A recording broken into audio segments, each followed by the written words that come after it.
see everyone here tonight. We're so happy that you all came to join us. We have this amazing group, these four wonderful, accomplished, talented authors, and we are just delighted that we get to have a chance to talk with them up close and Zoom personal, as we like to say here at the back room. For those who don't know me, I'm Karen Dion. I'm the USA Today #1 internationally best-selling author of 2 novels of psychological suspense that are set in Michigan's Upper Peninsula wilderness, and they both have kind of a little fairy tale element to them as well. So The Marsh King's Daughter and The Wicked Sister were both published by G.P. Putnam's Sons in the U.S. and in dozens of other languages. Marsh King's Daughter was praised by the New York Times as subtle, brilliant, and mature, which was, for an author, that's your kill me now moment. And it was also named one of the best books of 2017 by iBooks and many other booksellers and reviewers. It won the Barry and the Crimson Scribe Awards, and it was released in 2023 by Lionsgate as a major motion picture starring Daisy Ridley and Ben Mendelsohn. So that's my big claim to fame, The Marsh King's Daughter and other books. I want to get right to introducing our authors tonight, and I'm going to do it alphabetically. So Eli, you get to be first. Eli Cranor is a nationally best-selling author. He writes from Arkansas. His debut novel, Don't Know Tough, won the Edgar Award and was named one of the best crime novels of the year by the New York Times. Eli, you were here for that novel, I remember. We had a chance to meet you then. And I just, I tracked what was happening with that novel, and every time it got some acclaim or an award, I was like, hey, I knew him when. I knew him at the beginning. Well, thanks so much for having me back, Karen. Yes. Yeah, we're really happy to have you. And so his new novel, Broiler, just came out July 2. And when I was looking up, a little bit of the acclaim that one's got, it's an Amazon top 10 best of the month pick for July, a Minneapolis Star Tribune best book of summer, Milwaukee Journal Sentinel recommended summer read, Crime Reads most anticipated crime fiction of 2024, Deadly Pleasures most anticipated mysteries and thrillers of 2024. So it just continues on. And I have to say, when we get into the breakout rooms, I have a question for you, because everybody says that second book is tough. It's a hard one to write, especially when your first book gets a lot of acclaim. So I'm going to be asking you about that when we get into our breakout rooms. Nice. Now, we also have Brian Freeman. Hello, Brian. Hey there. And is the New York Times bestselling author of 30 novels that have been sold around the world and translated into 23 languages. His novel Spilled Blood won the award for Best Hardcover Novel in the annual Thriller Awards. That's huge. That it just doesn't get bigger than that in the thriller world. And his novel, The Burying Place, was a finalist for the same award. His novel, The Deep, Deep Snow, was a finalist for the Edgar Award, and his debut, Immoral, was an Edgar finalist for Best Novel. So he's been racking up those acclaim as well. Also, in 2019, Brian was selected by Putnam and the Robert Ludlum estate as the official author to continue Ludlum's Jason Bourne franchise, which is something else we'll be asking you about. So he's here with 2 novels, actually. His 5th Bourne novel, The Bourne Shadow, came out July 16. That's like just a couple weeks ago, right?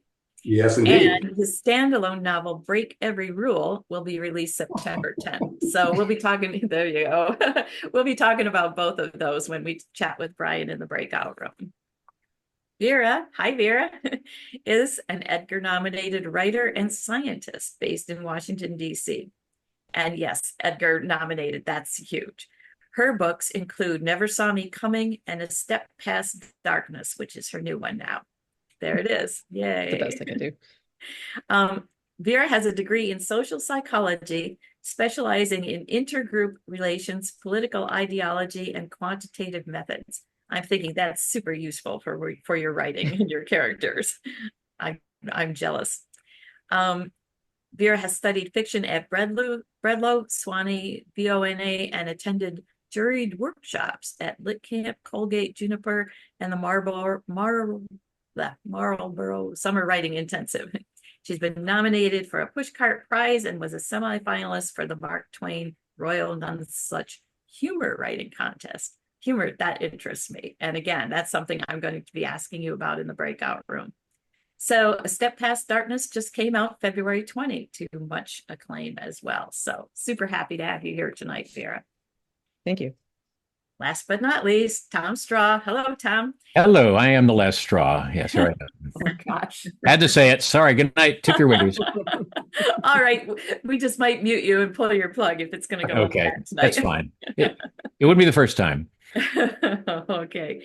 Tom Straw is a New York Times best-selling author, writing as Richard Castle. You guys all remember that show. And yes, for ages and ages, who was writing those books was a deep, dark secret and nobody knew. So again, that's something I'm going to ask you a little bit more about when we are in the breakout rooms.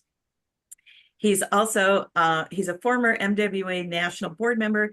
He's an Emmy and Writers Guild of America nominated writer and producer, whose credits include, you might recognize some of these: Night Court, Dave's World, Grace Under Fire, The Late Late Show with Craig Ferguson, and Nurse Jackie.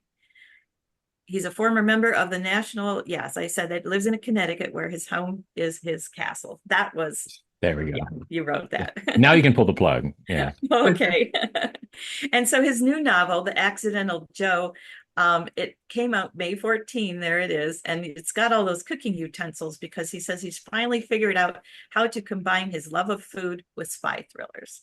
So what we're going to do now, before we go into the breakout rooms, is give you, the audience, a chance to get to know our speakers a little bit. And to do that, we play this nifty game of 20 questions, which it's really 12 questions because 20 questions would take us all night long. But we have, you know, official backroom cards with questions on the other side. And I'm going to ask authors questions in the order that I see you. So I'm going to start with Brian. What was the title of the first thing you ever wrote? Oh, well, actually, the title was Checkmate, and that was a chess-themed murder mystery that I started writing in the 6th grade. Wow, that's so awesome. It's so fun to always hear authors' answers to this question and get a sense of how long they've been writing and how well you can remember, right? You you look at what's going on in the chess world the last couple of years, and I think, oh, maybe I should go back to that idea. It was a good idea at the time, right? Yeah. Okay, Eli, what book made you want to be a writer? I think I was just thinking about, I have kids that are 7 and 4 now. So it's been this really fun, like, especially my 7-year-old, who's about to go into second grade. I'm getting to go back to all those kind of early middle grade chapter books. And we just read Sideways Stories from Wayside School, which was like, Louis Sicard wrote Holes. But that one, it's just all these stories about one classroom. And I think maybe that was the earliest one for me. Nice, nice. That's cool that you can revisit them through your kids. Yeah. I love that. So Vera, if you could eat only one food for the rest of your life, what would it be? I think maybe the correct answer is supposed to be like Soylent or something that's a balanced meal. But if I could pick anything and not have to worry about diabetes and heart disease, I'd probably say like a brownie sundae. Oh, that sounds amazing. Yes, I don't think you'd last long eating only brownies. No, I'd be happy though. Yeah. Our question started with the word if, so, you know, we know it's hypothetical. Tom, Yes. what's your favorite family tradition? Oh my goodness. Leaving home. Ah, No. No. I would have to say that it's the holidays. It's gathering everybody together and having a good time and just kind of hanging out. Nothing formal. It's just the informality of just togetherness, especially post-pandemic, yeah, in person, IRL. yeah, for sure, for sure. Hank and I always ask each author to recommend a book. Of course, they're going to talk about their new books, their own books in the breakout rooms. But as Tom said, you know, authors are readers too. So, Brian, what book have you read recently that you think everybody should read? Yeah, well, this is a book by Scott Shepherd called Should I Fall? And that's the title's actually a reference to a Bruce Springsteen fan, because I happen to know Scott's a huge Springsteen fan. It's the second book in his Austin Grant series after the first one, The Last Commandment. And The Last Commandment was terrific, but I love Should I Fall? I mean, it's a wonderful mystery. It's really engaging. It's nice and twisty, but what I really love is that the characters are just so darn engaging. I just love spending time with them. So even if you haven't read The Last Commandment, check out Should I Fall. Nice. Thank you very much. Eli, what book are you recommending? I'm recommending a classic, The Dog of the South, and you can tell this is my very well read copy. Charles Portis, Arkansas's greatest in my book. And maybe, everybody knows True Grit. You've seen maybe the movies and that sort of stuff, but he's got 4 other novels that are very different in tone in some ways. And this one is my favorite of the other 4. Just a strange kind of road novel. It's hilarious. And it's just so well written. But I also, Charles Portis might not need, all the throwouts. And I didn't throw this one out, but this one doesn't come out until February. And it's called Saint of the Narrow Street. And I've still got just a little bit left to go. But it is absolutely, it's by William Boyle. And it's been a few years since Bill's had a book out. But it's set in Brooklyn, and it's epic, and it's just it's the best thing I've read in a few years, actually. I mean, it's a very, very great book. And Vera, I know you came with a recommendation tonight. Yeah, it's Wellness by Nathan Hill. It's his second novel. His first novel, The Nix, was very good too, but this is a chunker of a book that focuses on this relationship between this couple, and they meet in the 90s, where there's sort of these alternative artist type people, and traces the course of their relationship like over many years, and really gets into like the psychological depth of their of who they are and how they relate to each other and their past. And it's funny at times and tragic at other times, and it's really a great relationship novel. Thank you. And there's something like, we could read something about the novel in maybe like New York Times or something, but when one of our guest authors recommends a book, you just know it's something that really worked for them. And yeah, thank you. And for the audience, we're going to be putting all the titles of the book recommendations in the chat in just a minute, so don't worry too much about scribbling them down. Tom, you have recommendations too? Yes, I have 2 of them. The first one I see is up there now. I have it on my iPad, which I just dropped on the floor, by the way, while I was getting ready. This is Walter Mosley bringing back Easy Rollins. And it brings him back in 1970, which is a very critical time in terms of change. And that's one of the things that I love about Walter Mosley, not just his language, not just how he writes, not just the way he puts together the action. He delves into the sociology of the era. I mean, this is the brink of women's lib. This is there's a lot of racial stuff going on. We have a lot of problems going on that he does sort of an anthropological dig, if you will, as he goes along. And I think it's quite entertaining. So particularly about human relations, men interpersonalizing with women is extremely important theme for him in that.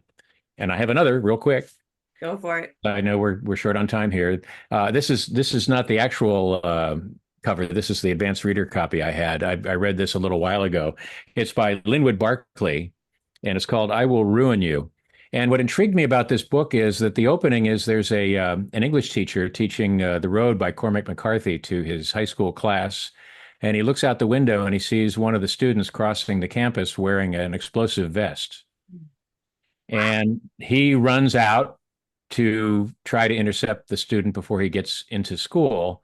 And I'll leave it there because that book could have gone one of many ways. It could have turned into a 300-page standoff. It could have been a hostage situation. It could have been a mass killing. Linwood did not take that candy. He took it another way, which is riffing on the whole idea that any one good deed goes unpunished.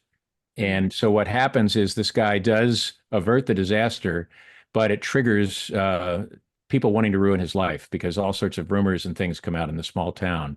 And it just, to me, was a much more skillful way to tell a story of repercussions as opposed to the concussion, if you will, of a bomb. I just made that up now. Wasn't that fun? We hope you enjoyed this taste of what a backroom event is like. The best part comes immediately after, when the audience is divided into 4 breakout rooms and the authors visit each room in turn.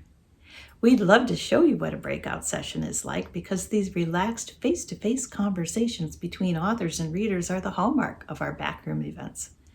But breakout sessions are never recorded. What's said in the backroom stays in the backroom.